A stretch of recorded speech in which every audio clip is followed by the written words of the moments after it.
Should I turn that light off? I should turn that down a little bit.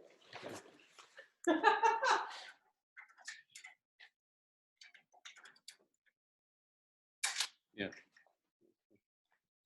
Better? Mm-hmm. And then, I don't know if we have a choice of views. Oh, admit. This is our first one. It's funny. Okay. Yeah, he's here. Hello. Hi. Very good morning. Hi, How are Dr. you? Alexander. Good to see you. Good to see you. Thank you so much for taking the time to kind of have a little chat with us. Sure, my pleasure. I'm interested in your project. Oh, Thank you. thanks. Yeah, it's been evolving. It's really cool. It's really cool. Yeah. We're so powerful, right? It is amazing. And our beliefs have so much power. That's, people kind of underestimate that, and our society misinterprets, belief and says you shouldn't be fooled, whereas in fact, usually people won't believe where the facts will lead. So that's where we have a tremendous amount of power that is really untapped. Yeah. Yeah. This project started as a curiosity about what would happen if we brought crystals, or what happens when we bring crystals into our space. Mm-hmm. And so I was guided to a woman who's been doing aura photography for a long time. So that's where it sort of started. And she was interested in playing with us. And so we've just been really open, to kind of see where it all leads. And so we've had really interesting. Have you had your aura photo taken before? I did at, where in the world was it? It was back in about 2013 or 2014, and I was at a meeting, I think it was out in Arizona. Might have been in Sedona, actually, where I was then kind of hustled off by several people who took some photographs of, that showed this energy around me. And to me, it was kind of fascinating. I didn't necessarily fully understand the technology, but still, the very fact that you can capture that kind of thing and that it changes and relates to kind of emotional states and other things like that, I found pretty fascinating. Yeah, yeah. And I don't think I don't fully understand how the camera works either. They say it's biofeedback, because you have your hands on these plates on both hands, and right. It does something. But, we've seen things like, like just these pictures. So this is very similar, probably, like kind of these various colors and stuff. I don't know if you can see those, but yeah. Anyway, Shaizan was actually visiting me, and maybe should I introduce you? Yeah, please. So Shaizan Osip is a documentary filmmaker. He's been making documentaries for 25 years? 20 years. 20 years. Okay, 20 years. Oh yeah, you're not that old, right? No. And he is head of film department at a college. So he's also a teacher, a professor in Mumbai, India. And Shaizan and I got connected probably close to a decade ago. And we always thought we might do a project together, but we didn't know what it would be. And he does heart-centric projects. So he's done work with helping spread light on trafficking children in India, to raw food, the benefits of raw food, and just educational things. And right. Well, good. There's a tremendous need for us to kind of get back to basics in this world. I think a giant challenge we face is this consumer economy, buy, and consume, and it's wrecking the planet, and we need to get back to basics and keep it simple. And I love hearing about projects like that kind of emphasize the benefits of a simpler lifestyle. They're so crucial. Oh, thank you. People don't seem to be getting this thing. This is a climate emergency, all capitals. We're in deep, deep danger with fossil fuels and plastics and pollution and all that. We really need to get back to a much more sustainable, harmonious relationship with nature. So Yeah. I hear about getting back to raw foods and kind of simplifying our lives and not traveling so much. I know that when COVID came and all of our gigs going around the world, flying around, talking, presenting, conferencing disappeared. Yes. I came to realize that, that was a big part of the crime, was we were flying around the world in jets and, burning fossil fuel like there was no tomorrow, because there might be no tomorrow the way we burn fossil fuel. So, what I'm now getting a bunch of invitations to go back out and speak. And I'm telling people we need to learn from this pandemic and do much more of this online, minimize our carbon footprint. We don't need to all be flying everywhere to these conferences. Yeah, that's really, we really need to simplify our lives, because our planet cannot sustain that kind of insane kind of overuse of resources that's non-sustainable. Yeah. Right. Yeah. I learned recently, like with this, there's a group doing regenerative farming, and that the amount of like the carbon footprint is much greater with these bigger farms, these big ag farms, than just all the smaller farms that our grandparents, my grandparents, were used to. So and the soil's better, and the whole connection with the earth is better. Yeah, it's much better to keep it simpler and small scale like that, as opposed to these giant conglomerates, especially the ones where they're just focused on dollars, and the profit motive. And that's another kind of dark side of our culture, is this insane worship of the finance and profit end of things. And it's just eating us alive, so I think the smaller groups that are just into supporting themselves, are not necessarily going to make as big a mess with methane production and all that kind of thing. So, yeah, that's we're all on the same page here. Some of the African countries like Uganda, they are practicing this type of farming, but they don't go for the huge ones like multi setup. But instead of that, they have 2 or 3 families. They come together. And they occupy a part of land, and they start cultivating, and they exchange the vegetables or whatever the cultivation, whatever they get it. And there is a beautiful way of dealing with this system. There is in some parts of the world, but not everywhere. Right. We Indian people are becoming too much of consumer oriented.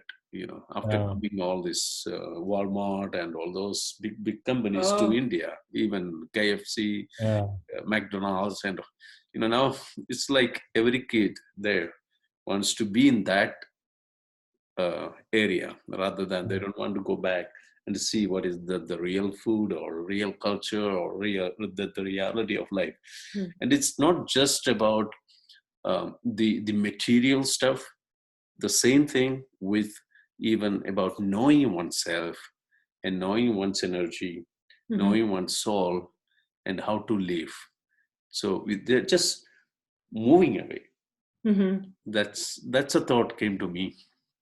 Yeah. Well, I agree. It's there are certainly a lot of kind of small communities in the United States that suffer tremendously. They become food deserts because the bigger companies that you're talking about come in and kind of push everybody else out. And in some of the smaller towns, that may be a place like Dollar General. And that store comes in, it can compete and knock everybody else out of business, but they have no mechanism for things like fresh milk or produce. Zero. They have no tolerance for anything that might spoil, in their right. So those become food deserts. You can't get in that town. You can no longer get, these, unless you've got farmers in the area. And of course, many of them have been wiped out by these bigger players kind of taking over.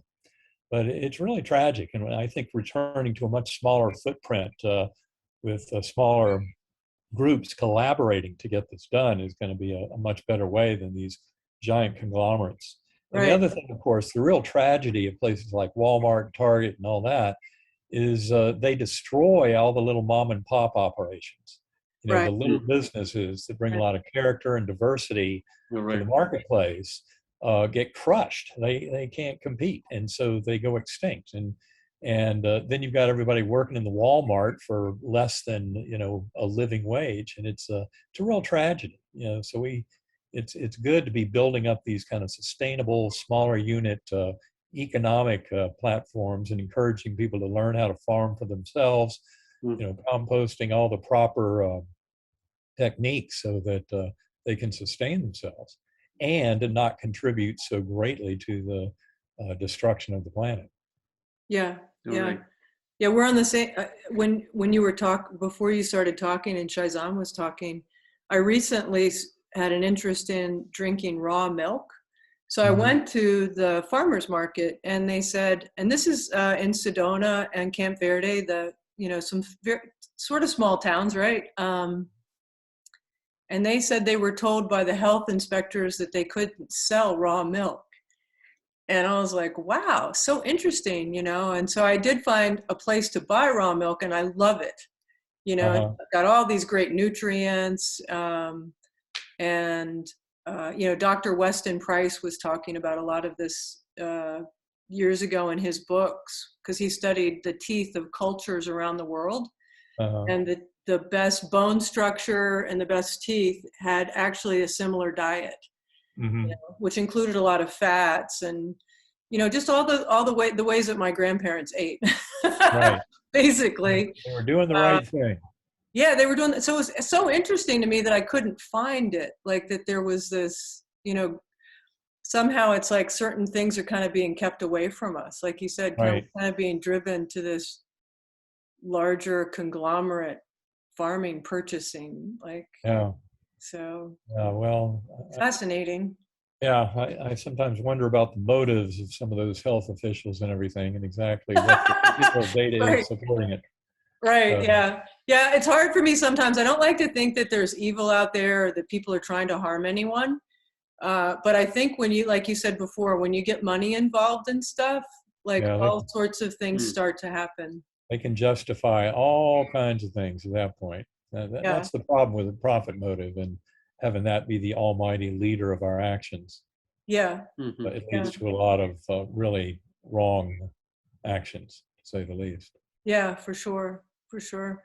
Yeah. And it's, with this project, what's been kind of cool is it's that whole sense that we're more than what we see.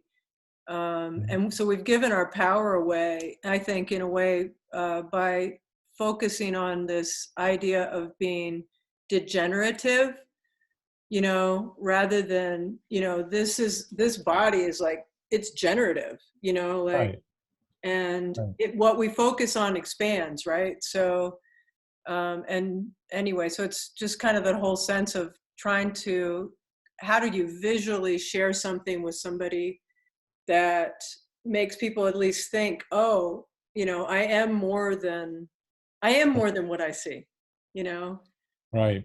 And I have a connection to things. That's where I would say this kind of revolution in the science of consciousness starts to become much more relevant. And what I see is, and I don't know if you read my third book, Living in a Mindful Universe, that I co-wrote with my partner, Karen Newell. I was listening to your shares about it online. Oh, good. Okay. Well, it goes a very long way towards pointing out this, kind of 180-degree flip that is necessary for us to return more to harmony and health and healing. And it has a lot of optimism built into it, because it also shows, as you said at the beginning of the call, how we have much more power than we generally acknowledge. And that's where I think a lot of this can really grow, is the more we kind of use meditation and working together and kind of identifying with that one mind, coming up with kind of this evolution of all consciousness, which I think is the reason the whole universe exists. Yeah. And that is really the nothing more than the evolution of individual sentient beings in coming to a deeper discovery of their oneness with the universe at large. And whereas the materialist science, that I had worshipped before my coma, and I do not use that term lightly, because scientific materialism is a faith-based religion that actually has a lot less to support it than most of the faith-based religions. But that the problem with the materialist mindset, over the last few centuries has been this notion that we're separate beings, that there's competition. There was also kind of, I would say, a misinterpretation of Darwinian evolution in the mid-20th century that contributed to this decline of the false sense of separation of materialist science. Because Darwinism, at least in that mode, like with Thomas Huxley and others, the way they kind of militantly weaponized this to be survival of the fittest and competition. Right. And they said those are the guiding principles of Darwinian evolution. But most biologists today will tell you that in the biological kingdom, collaboration and cooperation between members of the species and between species is what actually leads to success. Right. And so we just completely blew it, applying, those false principles, misinterpretation of Darwinian evolution into our economic systems, judicial systems, and it's really become very tragic, I believe. And this is where I think that this evolving science of consciousness, which is much more about oneness. I mean, at the heart of this discussion of the mind and brain and how they work together and the nature of reality, you keep encountering this very strong theme of oneness, that we're connected. I mean, this is something that comes through near-death experiences in a giant way and has been for thousands of years. The life review. When you go through a life review, the more and more you kind of get into that literature, that aspect of NDEs, you find the life review is a perfect demonstration of how we're sharing the dream of the one mind. We're all in this together. If you hurt another, you're hurting yourself. And the life review makes this crystal clear. People often describe that they feel the emotional impact of their actions and thoughts in the various items that are reviewed in the life review, but not from their perspective. It's from the other perspective. And in so many ways, the life review and the way it's structured shows us that we're really all in this together in a very deep fashion.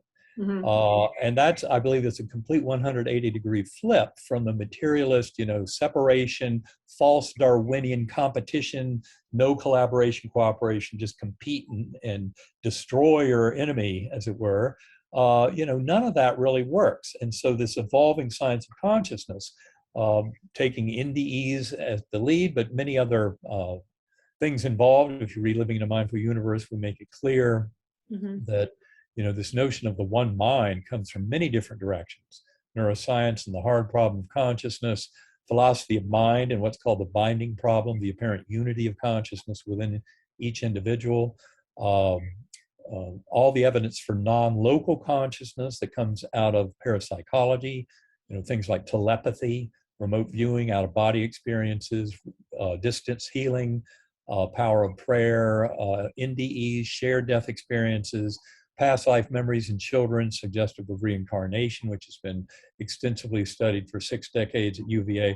All these pieces of parapsychology keep showing us the brain doesn't create consciousness. Consciousness is much more universal as a field than that.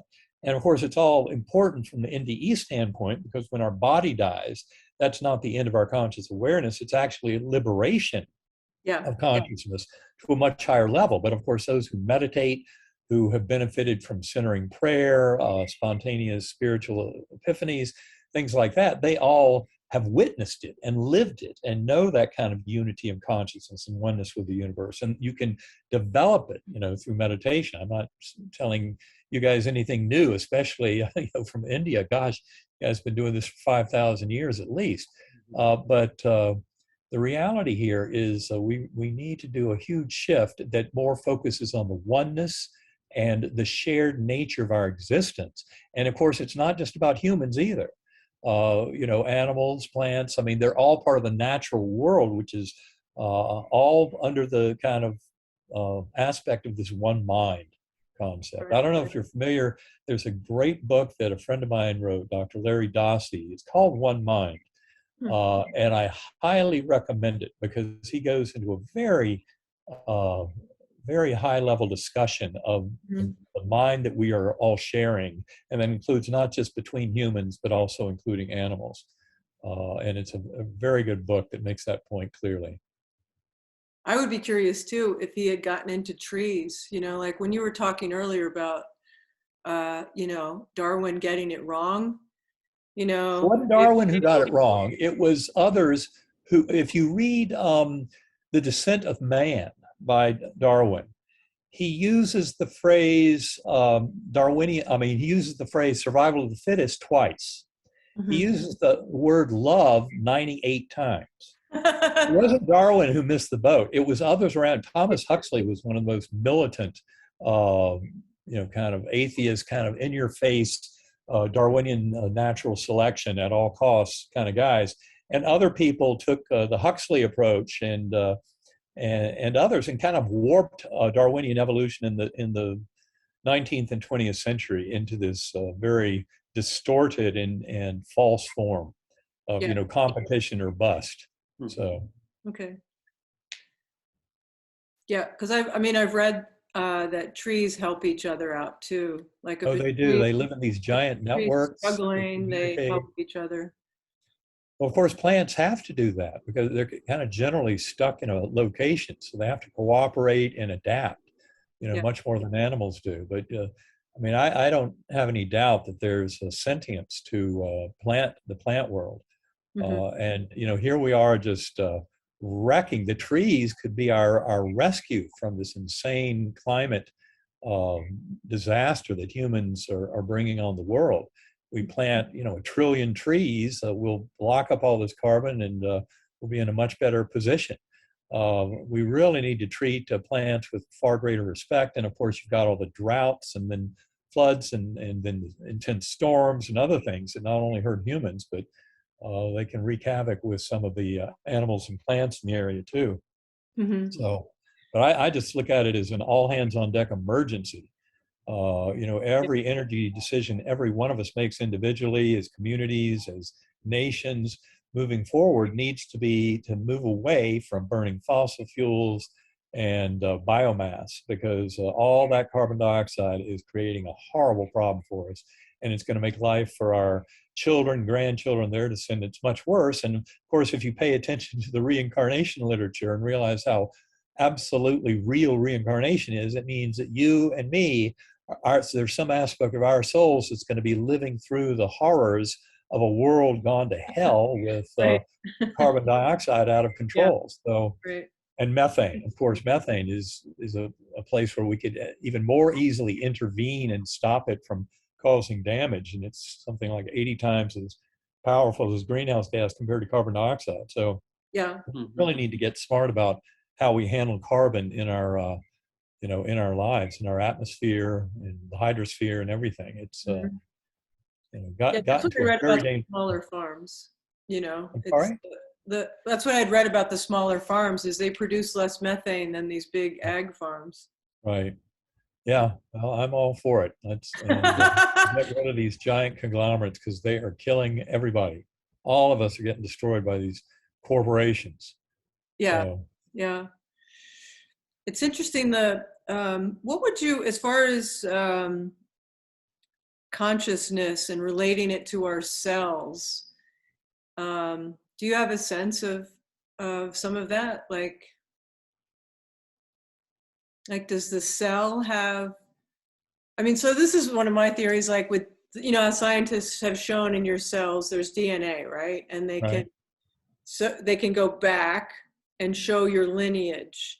Right. One of the senses I have is that if they could go forward, that they would see our progression as well.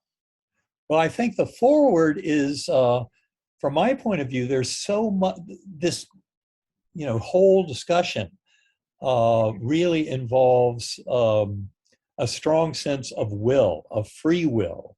The materialist science that I worshiped before Coma would very proudly tell you, you do not have free will at all. They would scoff at anyone's notion of free will because they say it's all chemical reactions, electron fluxes in the brain. They give you an illusion of consciousness, an illusion of awareness. But they say if it's all just chemical reactions and things fall, you know, subatomic particles and atoms, molecules following the laws of physics, chemistry, biology, there's no way there's any free will in there at all. So, you know, our conventional materialism at its deepest level will really fight that there's any way that you can, resistance is futile, they would say, and none of it is under our control. And I would say that's the exact opposite of what I see to be the truth, that the future is heavily determined by the free will of sentient beings, especially as they gain a broader recognition of this big picture and of their responsibility. I mean, I think it's one of the reasons that some materialists are so frightened of, an afterlife is it implies to them that you actually have a responsibility for your choices, and that, you don't just do your best here, succeed in the material realm, die, and say, okay, I got away with it. It's not like that. Right. And it's much bigger. With reincarnation, we come back again and again. So we keep harvesting the kind of karmic debt of past lives unless we have the wisdom, with life reviews and a general openness of soul to realize the bigger picture and can start living our lives with a proper sense of responsibility in these choices. Yeah. And so I would say moving it forward, to me, the forward is where the optimism comes in, because I don't believe that forward is determined by,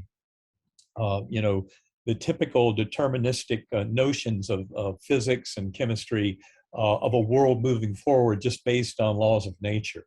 I think that sentient beings can have a tremendous influence on that. And that's why waking up to this bigger awareness of our existence over multiple incarnations and our interconnection with each other, with animals, plants, with the universe at large, can be so valuable. But we really need to kind of educate the world and help get this out there. I think, from my point of view, there's been a lot of progress, I'd say, in the last 20 or 30 years. I think we are moving in a positive direction. Now, some people would look at the crazy political polarization in our world today and say, are you kidding? We're going to hell in a handbasket. I'd say, well, I don't know.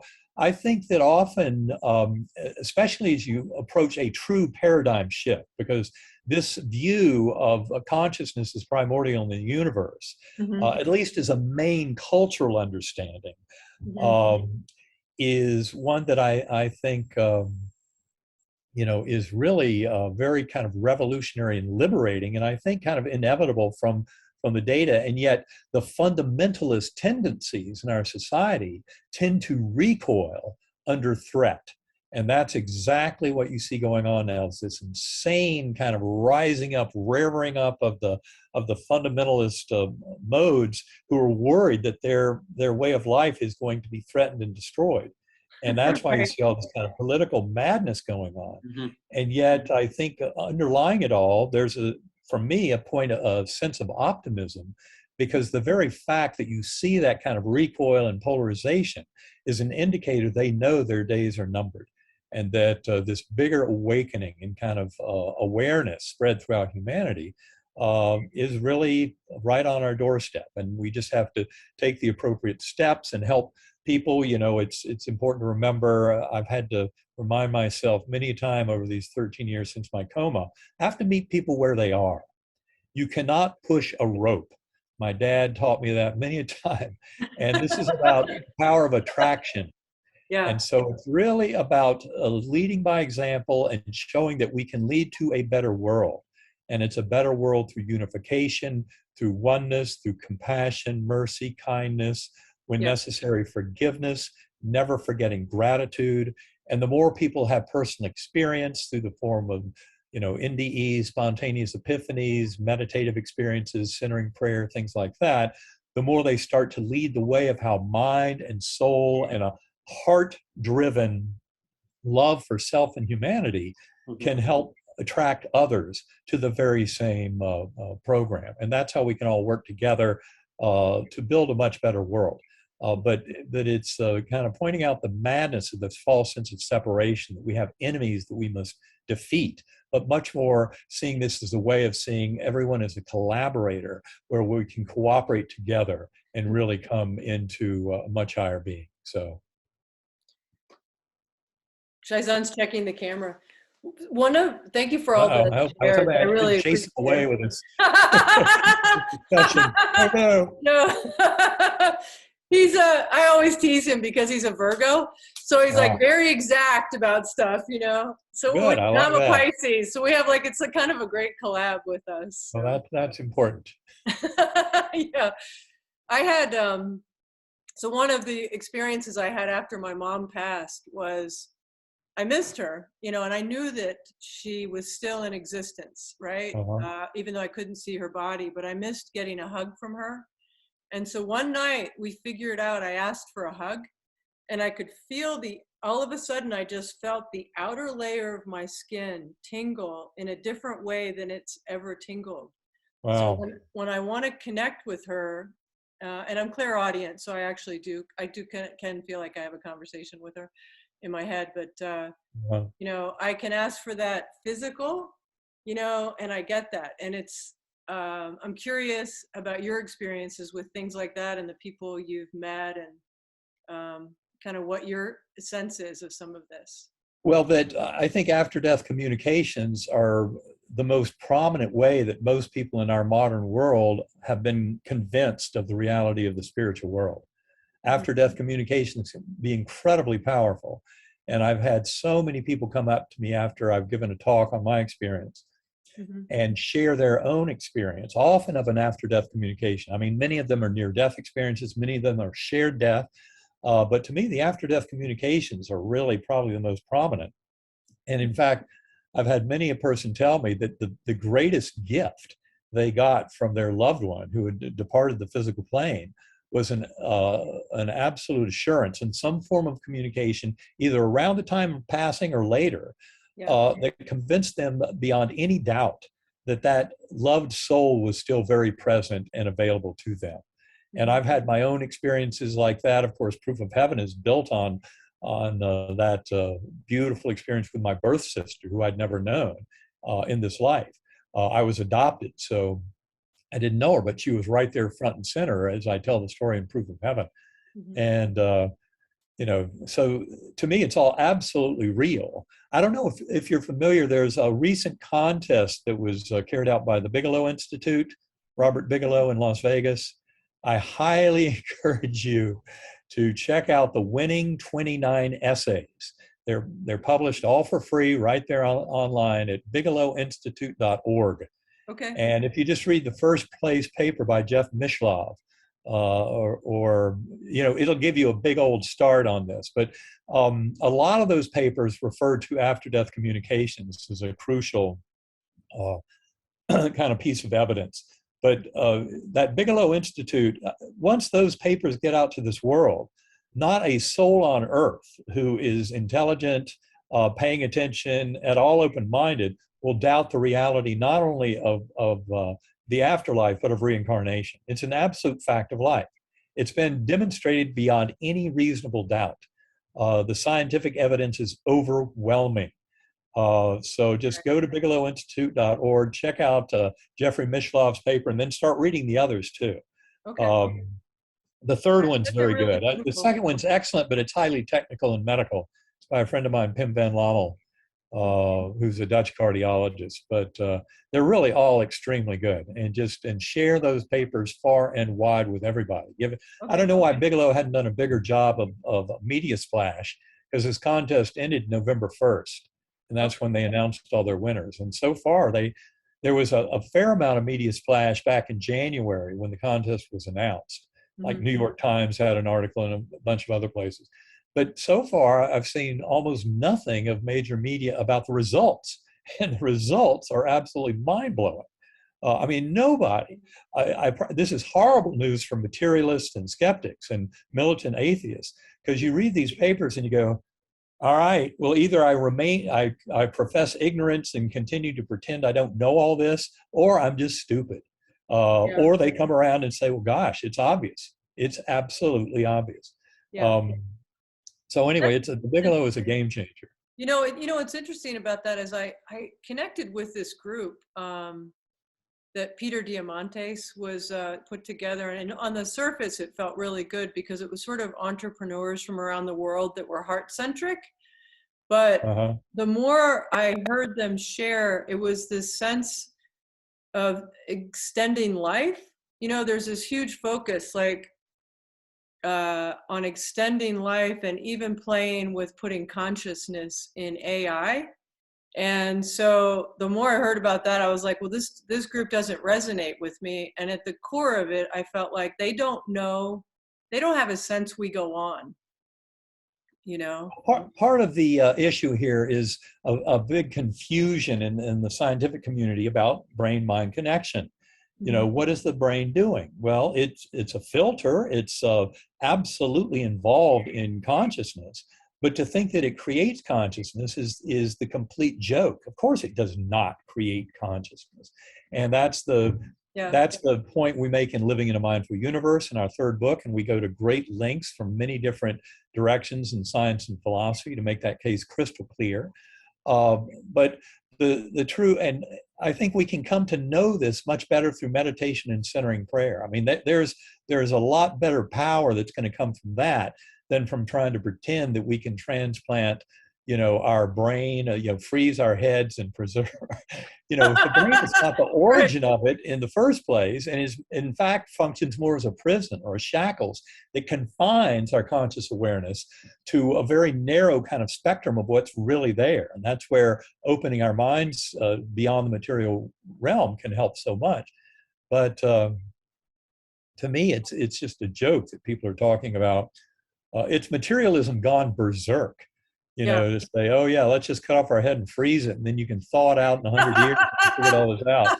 I'll keep going. Well, no, you'll be back anyway many times before then in another form. But let's go on and acknowledge reincarnation, come to a deeper understanding of our kind of connection with the universe and our ability to influence our health. Sure. Yeah. I read recently, I get things, we're all guided really well, right? And so I've been exploring all this, all sorts of things come into my sphere. And there was, there's a group called the Chan Zuckerberg Initiative, which is, Zuckerberg is the founder of Facebook and his wife. Right. And so their end of year letter from last year was talking about biomedical research, because they've been doing biomedical research apparently for 6 or 7 years now. And they were very proudly talking about how they're trying to use AI now to understand ourselves. And as I started reading this, I actually started to cry. I felt very emotional that we were on this weird path with people that have an unlimited amount of resources, and they seem so misguided about what we are. Right. And yeah, it's I think, well, this is kind of what you'd expect at the end of materialism. You start running into the kind of craziness of some of this thinking. But yeah, there are better ways to get to these goals of kind of immortality of soul and connectedness and influence and that kind of thing. Yeah. And that's where I think the spiritual traditions, going both east and west, going back thousands of years, have led us towards you know, something that has a lot more power to it through meditation, centering prayer, and connecting with ourselves at a very, or with the universe at a very deep level that is much more promising. Right. Because we can access more of what we are. Right, exactly. It'd be great if Chan Zuckerberg would, you know, kind of find out a little bit about this and start moving more in this positive direction. Yeah, that's how I feel too. You know, and the other sense is like, because I have a book I've read on subtle energies that goes into a little bit of detail about how we were actually understanding more of the electrical part of us, you know, like, and studying that at Harvard and Yale in the early part of the 1900s, using magnets and things to do stuff with ions. And it seems like we've totally like gotten away from the fact that we're energy. Right. You know, everything, like, it's like people don't even like have a sense that we have an energetic aspect, a huge energetic aspect of us. Well, I think with kind of the successes of energy medicine, distance healing, you know, people demonstrating more this kind of power of mind over matter, you know, it starts with placebo effect. And placebo effect is a giant effect. I mean, big pharma would claim that it's about a 30% barrier right out of the gate just because your thoughts and beliefs and attitudes can have a huge influence on healing. But it goes beyond that. You know, the scientific evidence, for example, for spontaneous remission of diseases. If you go to noetic.org, Institute of Noetic Sciences website, and put in spontaneous remission as a search term, you'll find a book that they published in the mid-90s, and it's out of print, but you can download the whole thing for free off the website. And they're now updating the database with 35 years more of data. And that is going to be very exciting. But that database has more than 3,500 cases of people who healed cancer, healed advanced infections, all kinds of things beyond any kind of medical intervention. Right. And that's what's so exciting. And there's a beautiful book that Kelly Turner, I think, is called Radical Remission. And she took the 1,000+ cases in that database that were cancer and then investigated them more fully and found basically that there were 9 factors she could identify that were very helpful in getting these people to heal themselves. And 6 of them were very spiritual. They had to do with dealing with emotions, how you process negative emotions, how you encourage positive emotions, kind of proclaiming a more kind of spiritual sense of self and unification with the universe. I mean, there are many different kind of spiritual factors she identified, but the amazing thing was that people were curing, you know, advanced cancers that we generally think of as a death sentence, and they were doing this with their thoughts and beliefs and attitudes. And then you run into near-death experiences, and the you know, kind of as you might expect, you got to wonder a little bit about cause and effect and all that.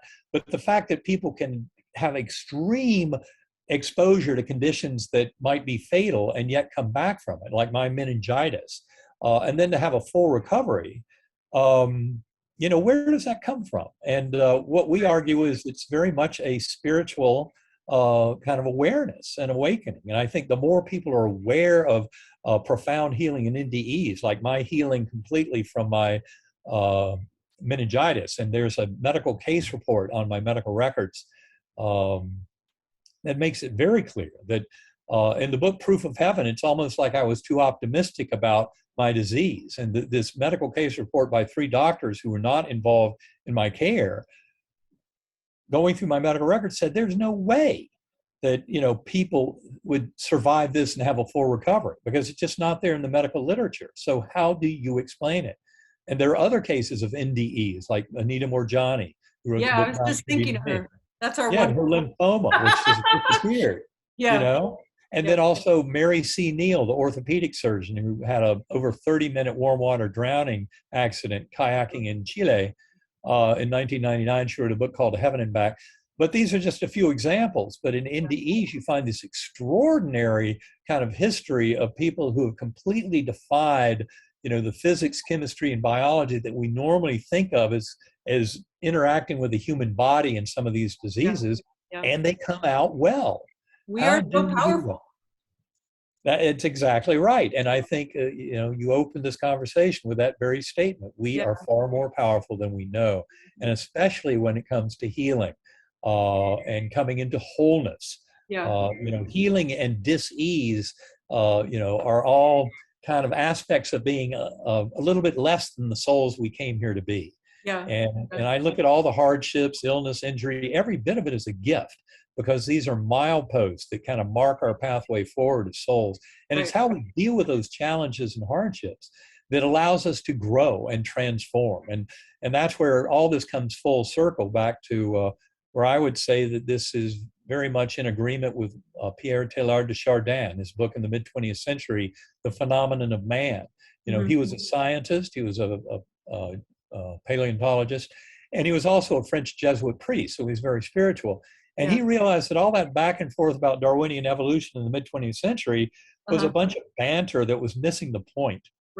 Because he saw all of consciousness throughout the universe as evolving and transforming and becoming. And that's exactly what we're involved in now.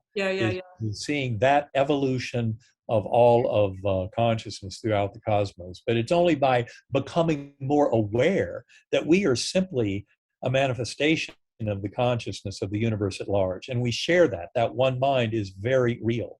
Right. And that's where we start realizing that the only way to do it is to do it together. Yeah, yeah. You know, you can't have losers. We've got to really all be in this together and lift ourselves up together. And I think the world, in spite of all its kind of polarized political madness right now, I believe is coming to that realization. Yeah, I think so too. I think it's a great awakening, you know? I do too. You know, I think it's all for a reason. Yeah, when you were talking about the healing, there's Greg Braden has, I don't know if you've seen this, but he has a video of a woman in, I think it's in China, and he was getting back to kind of tying it into how, when you kind of read the Gospels of Thomas, how Jesus was healing by understanding the perfection and seeing the perfection in each other. Right. You see this woman who has a large tumor, like in her spleen, and there's a like a X-ray sort of setup where you can see into the body, and there are 4 sort of I think they're Chinese healers with her, and she has spent some time in their community, like really getting in a good energy space. Right. But you actually watch the tumor shrink and go away. That's and so beautiful.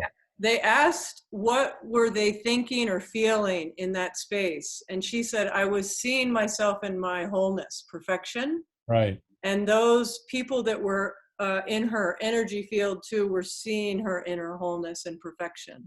Right. So like Beautiful. just like what you said, yeah, it's like how powerful we are with each other when we look for the light in each other.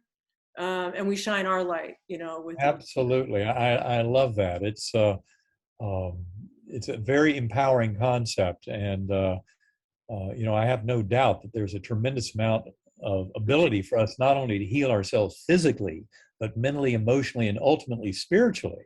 Is really the only true coming into wholeness we can have. You can't kind of cheat your way to it. It's got to involve, and for me, spirituality can have a very simple definition.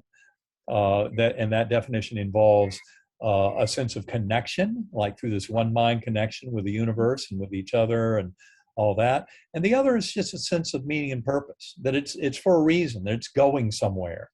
And that's where I can see this, you know, Pierre Teilhard de Chardin and the phenomenon of man is such a beautiful kind of example of how, yes, it can all be going in a positive direction that's beneficial to all of us. And that's why we need to escape the tyranny and madness of kind of materialist thinking with its false sense of separation, because it's very damaging, and not just to the world at large, but it's damaging to us as individual souls. It can be very kind of crushing to kind of miss that aspect of our soul journey, to be in this together and to manifest love, compassion, mercy, and kindness for all of our fellow beings.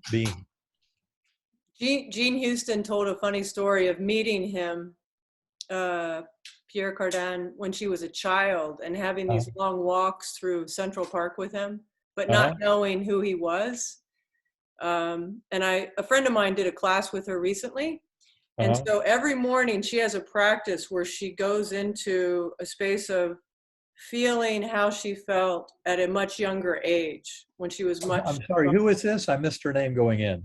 Jean Houston. Oh, Jean Houston, of course. Yeah, and she's in her 80s now, right? So she has this practice of feeling and being in this imagery of imagining. She's got like a photo of her head when she was really strong in her body, feeling amazing. And she does this practice every morning.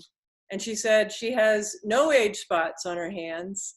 And they did a sort of physical, like, age thing with her based on her, I guess, heart and body, you know, I don't know exactly how they do that, but that she has the body of a 47-year-old. Wow. Well, that's great. Well, I have no doubt that people who have kind of a rich kind of spiritual connection are just going to be healthier. It's because they're spiritually healthy.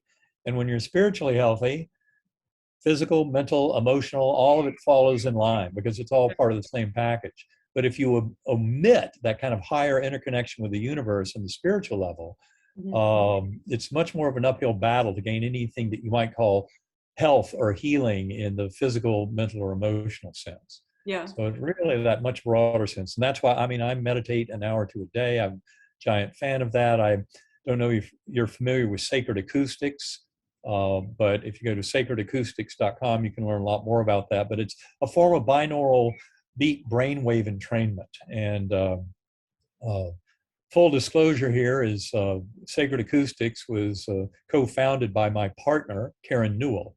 Okay. And she's also the co-author of Living in a Mindful Universe. But in fact, I was the reason Sacred Acoustics became a company, because I knew they were dabbling in binaural beat brainwave entrainment way back in 2011 and 2012. Mm-hmm. And I used some of their stuff, and I said, you guys must get this out to the world. That's cool. And they were just using it for their own good at the time, but they finally decided to get together, she and her business partner, Kevin Cossey. And I've found it to be an incredibly powerful. I mean, sound is very powerful.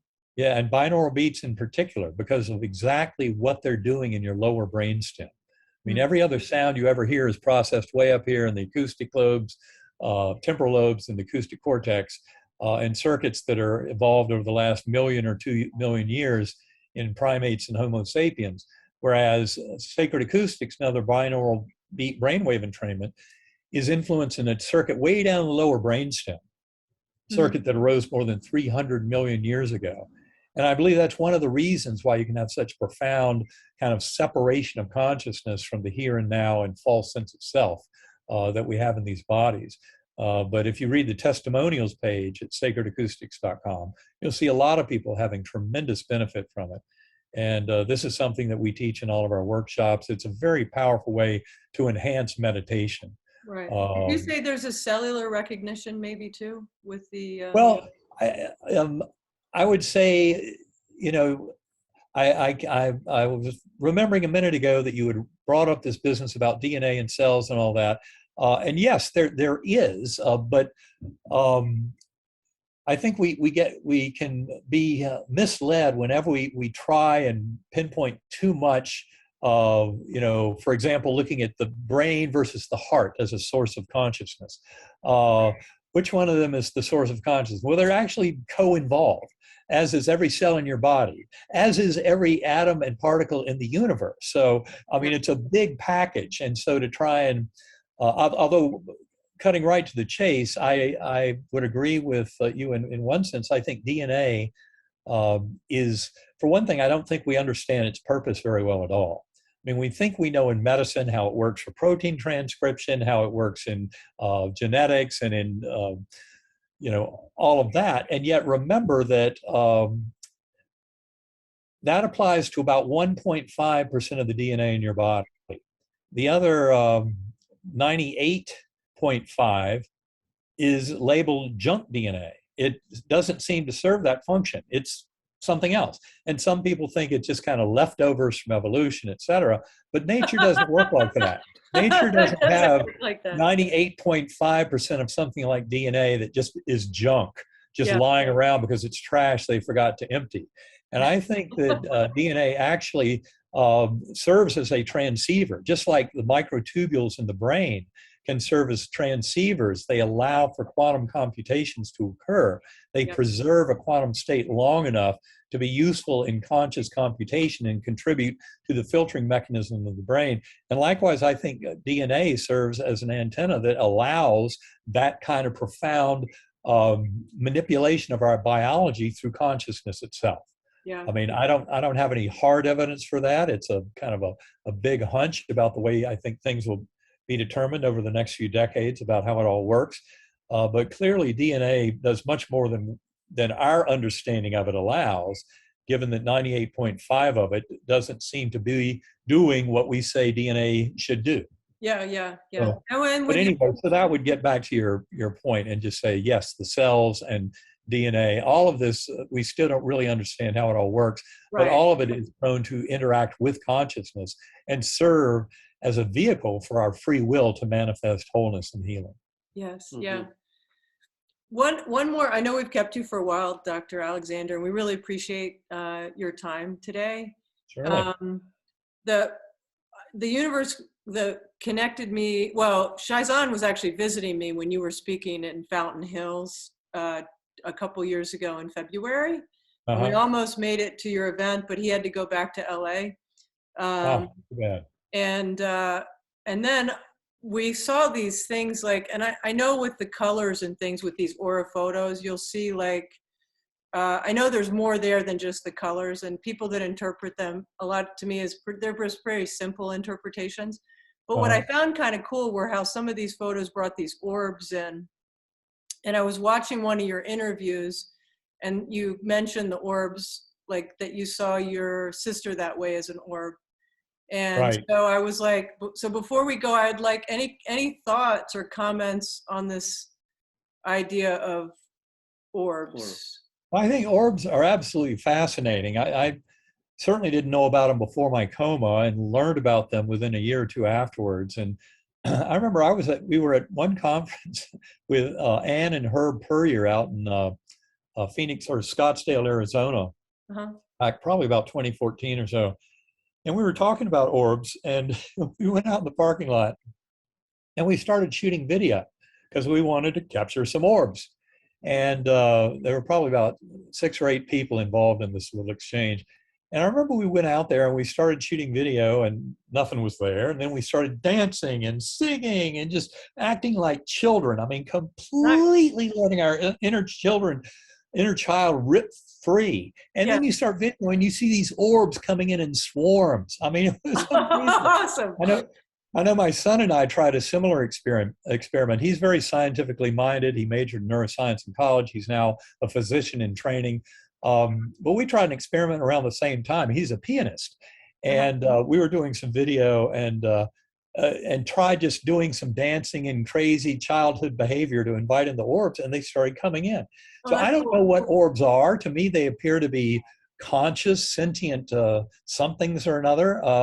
I'm not sure what to say. I know people have given me images, for example, when I've given talks in certain places, and especially when I get to Betsy, to my guardian angel, that part of my story, at the very end of the story, my birth sister, who I finally identified. When I get to that part of the story, and I often get very emotional and my eyes start tearing up and all that, talking about this beautiful awareness of her connection with me and how that showed me the reality of my journey.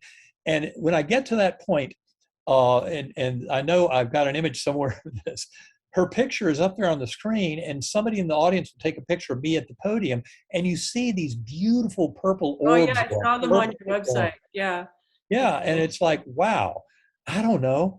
I don't know what it is, but I think they're fun. They pay attention to them, and we don't know. But I think all you got to do is start playing with them, and they come out. Yeah, I mean, we're, it's all that oneness, right? And we're wanting to make those connections, and I think it's just a very they're coming in a spiritual form. Yeah, it really is. I don't know if you're familiar with Virginia Hummel's website.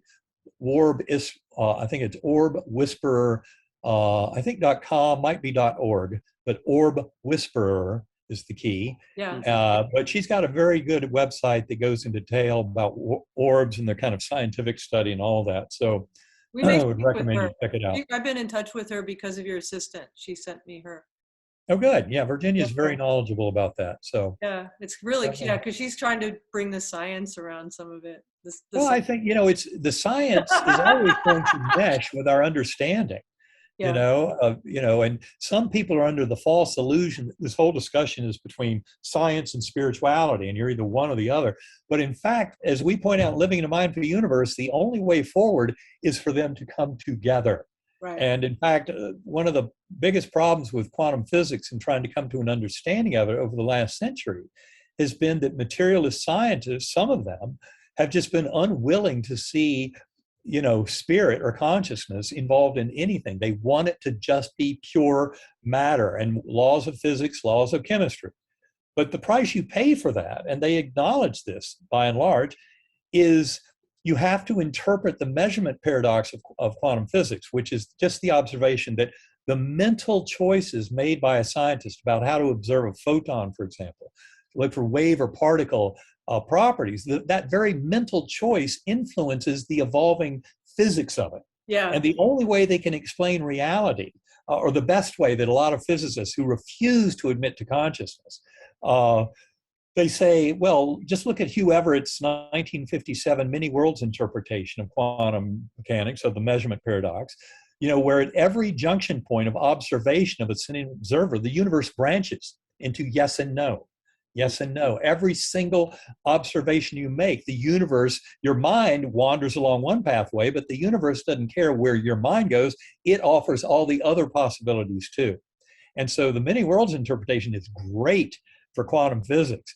But, this conflagration of infinite universes emerging at every choice point in a sentient being's observation doesn't sound to me to satisfy Occam's razor, which is, in science, you want the simplest explanation to be the one that you run forward with. And infinite parallel universes just doesn't satisfy that. Plus, it doesn't seem to be the universe we live in. When have you seen these infinite parallel universes? So throw that away and take a much more modern interpretation of quantum physics. Look at Carlo Rovelli's relational interpretation of the measurement paradox, and just also apply to that Bernardo Kastrup's metaphysics. Go to bernardokastrup.com to learn more, and then you immediately are in alignment with the pathway that we point out in Living in a Mindful Universe. Although when Living in a Mindful Universe came out, I was still struggling with how best to make sense of that measurement paradox. And you can tell that in the book. And Bernardo Kastrup is one of the endorsers of our book. So obviously he agreed with the way we interpret it in that book. But the reality is Bernardo knows a lot more about quantum physics than I do. And I highly recommend his book, The Idea of the World, to anyone who's interested in this. But again, Carlo Rovelli's interpretation plus Bernardo Kastrup's metaphysics gives you a very straight pathway that parallels exactly what we argue in Living in a Mindful Universe about the primacy of consciousness in the universe. I mean, Bernardo and we are both arguing the same thing. Yeah. Effective idealism. Would that be what is people refer to with the double-slit experiment? Exactly. I mean, Richard Feynman said really all the mystery of quantum physics is locked up in that double-slit experiment. And I think you start to unravel it when you see that primacy of consciousness and where that leads. It's kind of like the mental pilot wave. I know David Bohm in his Bohmian mechanics had something along those lines of a kind of a mental pilot wave that was guiding the evolution of events. And it's really just another way of stating that the mental is what dictates what emerges in the physical. And we just have to come to a deeper understanding of that. But this is where science and spirituality absolutely demand each other. You cannot have one ignoring the other and expecting to make significant progress. Yeah. Well, yeah, and I think the distinction could be whether it's because we're so powerful, and people always give it the thought, but it's more the feeling. It's that energy that, to me, leads to the changes that we see in our world. Well, you're exactly right. And my partner, Karen Newell, we co-teach meditation workshops, all around the world. That's one of the points that she makes very strongly. And the way she phrases it is it's a heart consciousness. And that it's a much more of a resonance with the universe at large, but it's a feeling of love and kindness, compassion, connection through the heart. And that's why I often like to, make that statement about, brain consciousness. Now, wait a minute, what about the heart? And how much is the heart playing there? And what about everything else? Yeah. So don't be a materialist and try and peg it all totally in one material structure, but look at the bigger overall wholeness of what's happening. And that's when you start to make better sense of it. But that's where Karen makes a beautiful point about that heart consciousness and the feeling, the emotions of it. In meditation, you don't just go in there and cognitively line up the kind of intellectual facts you want to do and examine in meditation. You go into it with emotional engagement and the heart. And that's what allows you to actually participate in the meditation, is this beautiful feeling of connection, emotion, of living that beautiful connectedness. And to me, that's been a very valuable lesson. It's one of the great things Karen has taught me. She's taught me many a thing, but that's cool. That's one of them. So yeah. And it all wraps up to how powerful we are, right? So. Absolutely. So that's a beautiful point. Yeah. Well, thank you all. Thank you so much. We really appreciate it. Thanks for having me on. It's been great talking with you, and please keep me posted as to your progress with your project. It looks Okay. very exciting. Sure, we will Okay, do that. yes. We will do that. Thank you so much. Namaste. Namaste. Namaste. Oh, thank you. Bye-bye. Bye.